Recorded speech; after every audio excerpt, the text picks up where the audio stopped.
Genghis, it's an honor to meet you. You've left a powerful mark on history, a real pioneer of your time. And you, Elon, they say you reach beyond the skies, with machines that travel the stars. I hear tales of your electric chariots and ambitions to conquer Mars. Is that your version of expanding an empire? In a way, yes. I think of it as building a pathway to the future. I want to make life multiplanetary, to ensure humanity survives even if Earth faces a catastrophic event. Space is the new frontier. I can understand a desire for new lands, new horizons, but I fought to unite tribes and secure a legacy. What's driving you to these worlds where no one lives? Survival and curiosity. Imagine a world where we've exhausted all our resources or something unforeseen happens. Colonizing Mars could give us a backup. And, well, I've always believed humanity should keep pushing boundaries, as you did. You changed the world by uniting people, but instead of conquering, I want to offer new options. Options. Interesting word. Back then, options were few. Either you joined, or you resisted and lost. Would you force people to go to Mars if they didn't want to? No, absolutely not. It's voluntary. Colonizing Mars is about building a new society from the ground up, one that people can choose to join if they believe in it. Ah, like a choice of leaders. In my world, strength was the only way to unite people. People looked to me because I was strong enough to take what was needed. Tell me, how do you unite people now, with no sword? I think of it as winning hearts and minds.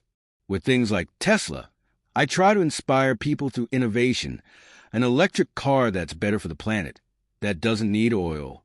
SpaceX, well, that was about showing people that space travel could be accessible, maybe even exciting.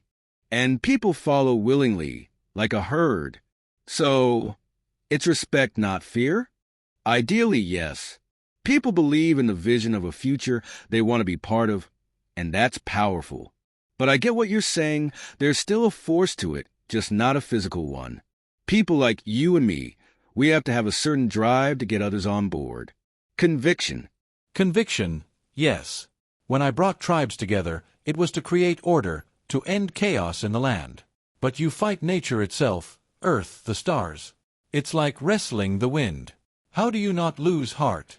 I do. Sometimes. SpaceX nearly failed a few times. Tesla was close to collapse too.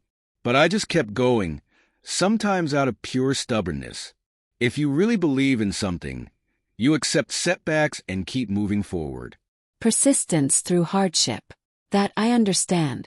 The lands I traveled were harsh, unforgiving. It made my people strong, and in turn they made me strong. But tell me, what becomes of those who don't wish to follow your path? Do you leave them behind on Earth? No, they can choose their own way. There's no one-size-fits-all future. My projects like Tesla or SpaceX, they're optional pathways. Mars is there if people want it.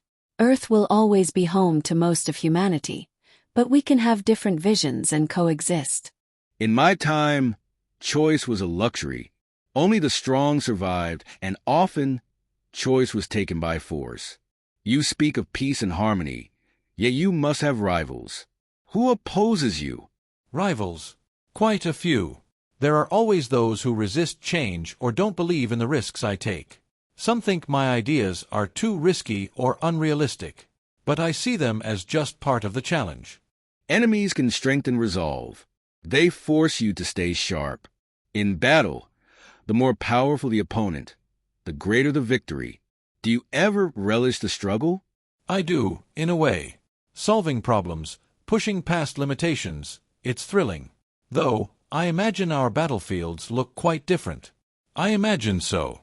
You fight numbers and minds. I fought warriors and kings.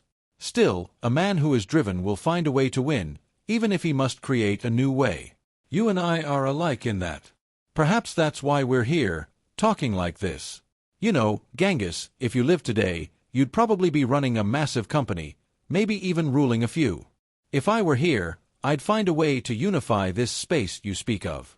There is power in unity, Elon. The stronger force always prevails, whether by sword or by vision. Unity is what I'm after, but I think unity now can be about diversity of thought and choice. It doesn't have to be forced. Different ideas working together can be as powerful as an army. Different, but we understand each other.